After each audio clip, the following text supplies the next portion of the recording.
This program was first broadcast on Canterbury's access media station, Plains FM, and was made with the assistance of New Zealand On Air. I'm back with Kate alongside the beautiful Karena Findlay to talk all things Foetal Alcohol Spectrum Disorder, which we don't hear a lot about.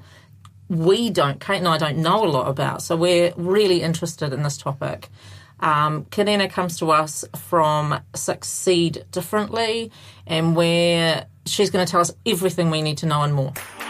Thanks for joining us for Being Real Parents with me, Anna, and my colleague and buddy, Kate. We work in the parenting space. And it's here where we'll talk about our worlds as parents, the good, the not so good, and the hilarious, and mix this with what we know about behaviour and psychology. So nice to be back with you, Kate. Yeah, it's so good. It's been a while, hey? It's been a hot minute. It was like, yeah, that's true. But here, it's been like months. Yeah, it really has. Yeah. But more importantly than me is you, Karena. Morena. Thank you so much for coming and talking to us. Thank you for having me. Oh, you're really welcome. Do you want to talk us through who you are and how you got to be in this fetal alcohol spectrum space? Sure. So I have a daughter who is 9 years old and she has fetal alcohol spectrum, but I come into disability with 20 plus years, makes me sound really old, experience in disability and neurodiversity. And I just really leant towards the FASD when I started to understand the complexity of it. Yeah. And just how many things make it hard for people with fetal alcohol to exist in this world. Yeah. And all neurodiversity is hard. All disability is hard. I just want to hold space for people with fetal alcohol as well.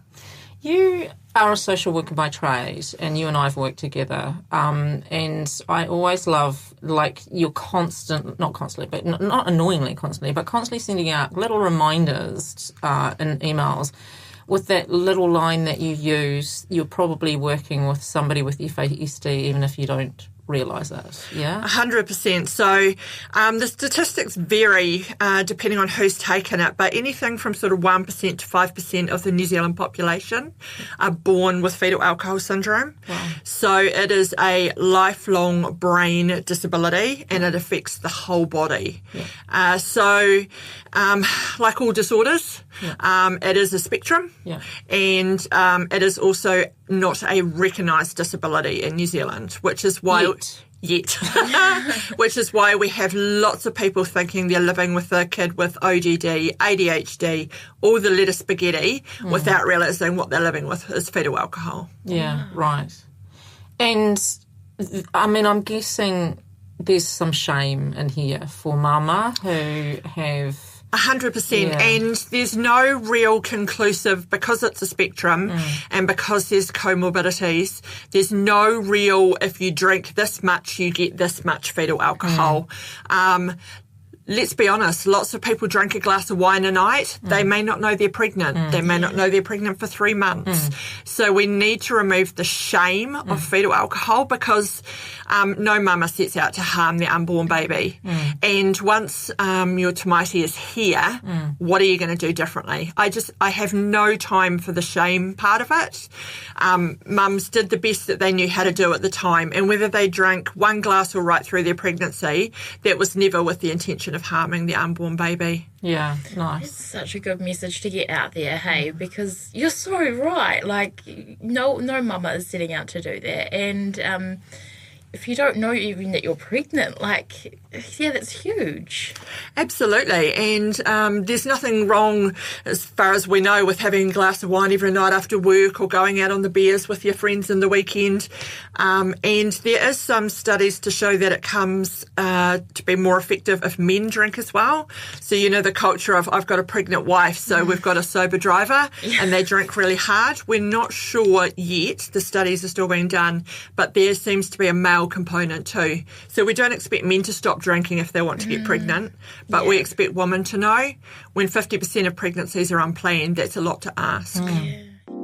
You're listening to Being Real Parents with Kate and Anna on Plains FM 96.9. That is fascinating. What's your role in this? What do you do? So I go out and speak to kaimahi, and basically anyone that doesn't want to know who is working with either children or whānau. Anyone that doesn't want to know. Anyone that doesn't already know. Oh, okay. Because, there's so many social workers out there, there's so many teachers out there who've never even heard of fetal alcohol, let alone know what to expect. And we have a really high rate of fetal alcohol in prison, which is due to confabulation, which I can talk about a bit more in a minute. But essentially the things that make children with fetal alcohol vulnerable are the things that they tend to fail in school, in church, anywhere they go, and in the family. And so it's just about recognising that you have to parent the child you have. Yeah. Oh, I wish you were around 7 years ago when I was working a lot in schools and coming across a lot of that, and parents and teachers feeling like, I just don't know what to do, and you looking at you and you're like, I don't know either. It's not enough knowledge out there, hey? One of the biggest things with fetal alcohol is the inability to learn from consequence. So because that part of the brain is actually broken, so if you tell them 10 times, why are they not getting it the 11th time? That must be naughty. So that sticker charts out the window. Sticker charts are out the window. Consequences, do this and that will happen. Rewards don't work because they can't remember enough to get to the reward. So there's a constant feeling of failure. So is that what you said that these kids will fail across these environments? Is that what you're meaning? That there's our expectations can't be followed through by these kids because of their differences? Yeah, absolutely. So we talk about the 10 brain domains, and there's lots of them, but one is memory. So you have to be able to remember what you were told to do. Adaptive function. So you might have been able to get dressed 5 times this week, and day 6 is too hard. You can't remember how to put your pants on. But mum and dad are saying you're being naughty, hurry up. Then you go into your executive functioning and you start having a big panic, and now you've got to remember what they said. I think it was something to do with pants. And then you've got to get ready, can't remember what for, so every time one of these brain's domains comes in, another one kind of goes offline. So what we talk about a lot in fetal alcohol is brain, not blame. And that these children are not at their age group in all things. So they might be 18 in their speech, but they might be 15 in their reasoning, and they might be 10 in their memory, and they might be 6 in their cognitive function. So you're dealing with the child that you have in front of you, or the rangatahi that you have in front of you on the day, and just because you've told them 27 times doesn't mean they can remember it, and it doesn't mean they can access it. So then you're getting this child who's kicking off, and you're going, but all I asked you to do was put your pants on to get ready for school. It's just, can't remember, can't access it right now. So if I was a teacher and I was working with a child and some of these feel quite familiar, what would I need to be doing? One is kind of like, am I going to be talking to the parents about this? Or what's the most supportive way forward with this child? So there's lots of different tools, and no tool works for every child. Like any disability, you met one person, you've met one person. But I saw a statistic last night that a child with FASD needs 20 seconds to answer one question. So if you say, go to your drink, go get your drink and your lunchbox, bring it back in, sit down, and then tell me what's wrong, it's just not going to happen. So basics, breaking things down, dealing with the age that you have in front of you, remembering that they can't remember, and one of the biggest ones is co-regulation. So often these children can't access their own regulation. You have to do it with them. Okay. So if I was a teacher, I'd be taking those things into account, thinking about co-regulation strategies or supports for that child. rethinking the reward system. Yeah, so if you've got a child that's kicking off because you've asked them to go and get their school bag, their drink bottle and their lunchbox, I would be saying drink bottle. And then when they come back with their drink bottle, lunchbox, go and get your lunchbox. You know, like break it down into really, really small language, visuals even better. Yeah. Don't even give them the words, show them the visuals on the wall of the lunchbox next to the drink bottle, next to the school bag. Okay. And then when they come down, I'd be sitting next to them and going, okay, now what do we need? And you'll often find that child that was absolutely raging was hungry and thirsty and needed to go to the toilet. And then you might get to what's actually wrong. I'm feeling really anxious. Yeah.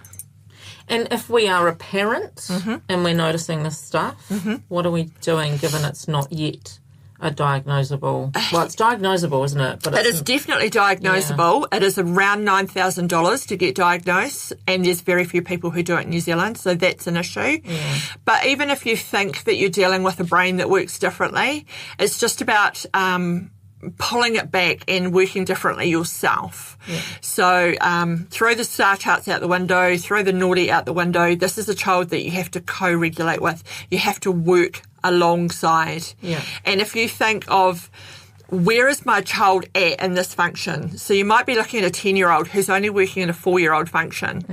So you have to parent that 4-year-old part of the brain. And I guess the biggest thing with these guys is that you've got to go connection before correction. There's lots of expressions, but you know, if you think, is this child really kicking off or are they asking for help? That will actually take a lot of stress off parents because they're trying to get the child to conform, trying to get them to conform, and the child's just going, I don't know what you're asking. Right. So when I mentioned confabulation before, confabulation is where in the working memory, the child cannot access things in a sequential order. So they might say, at Easter, when Father Christmas comes, the tooth fairy gives me money. Now, all of those things make sense, but not all at the same time. That's what they might be doing with the story they told you. So you can imagine in a justice system or in a heightened teenage system, the police officer asked you what happened. Absolute disaster situation. So it's about making sure that they have the skills to parent where you're at right now and just advocating for your children. Like any other brain disability, this is lifelong. Yeah. And advocating would look like?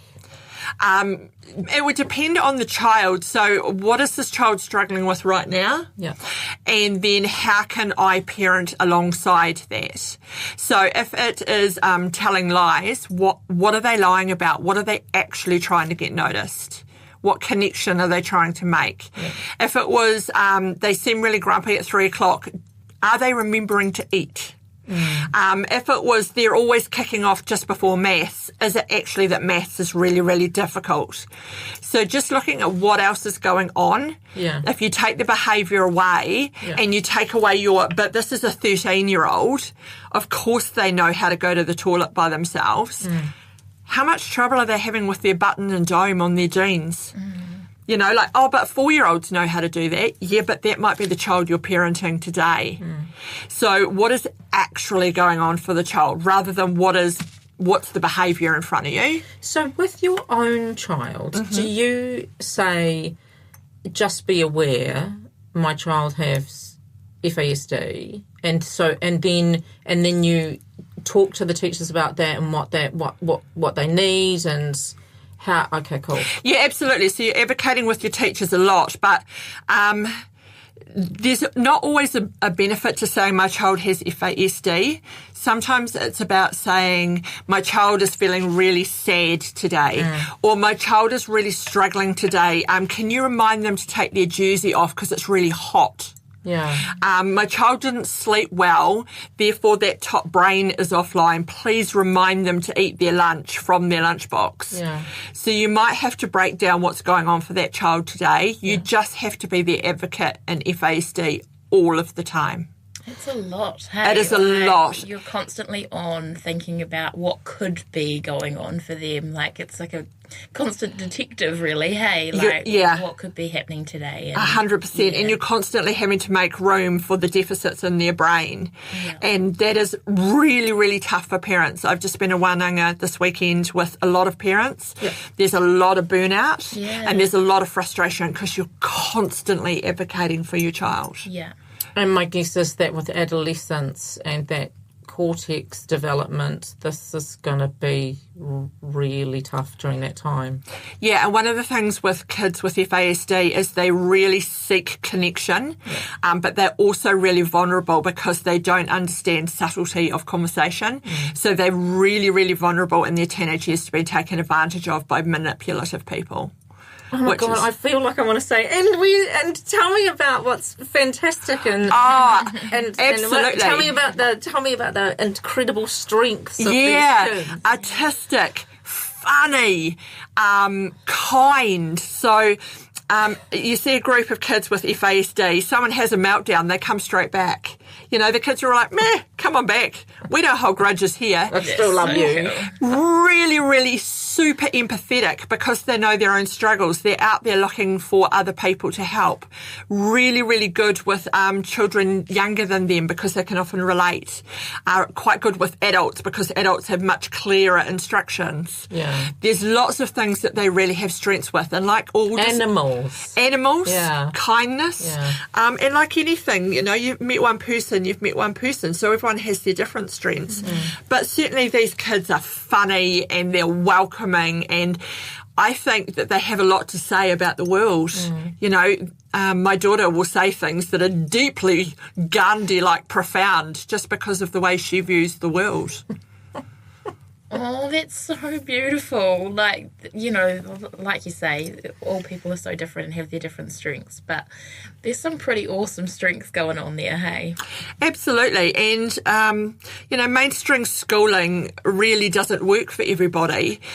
So trying to send your child to a mainstream school that's continuing to fail just leads to frustration. How can you do it differently? And that's, I guess, where Succeed Differently. We can come in and say, try these tools. Have you thought about these adaptations?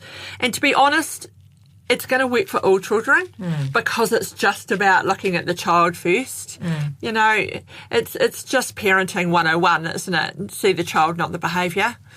You know, so if you're thinking brain, not blame, what's actually going on in the brain of this child? Yeah, that's true. I just wanted to ask one quick question, which is, when would we see the impacts of FASD? Like, this feels like we're talking about primary school kids and adolescents. What about when are we going to see this? What's going to... Yeah, so within the spectrum, you can see behaviours from a baby. Yeah. You can see less sucking. You can see an aversion to being cuddled and held. You can see a baby that's less expressive. I certainly would not be... advocating any sort of diagnosis at that age. You do that with your paediatrician. But I think if you're starting to think something is just a bit different with this child or they're really struggling, and you know maternal history, you know mama drank, then that's something to consider looking into. I'll just mention the facial features. Back in the day, we all learnt about the facial features.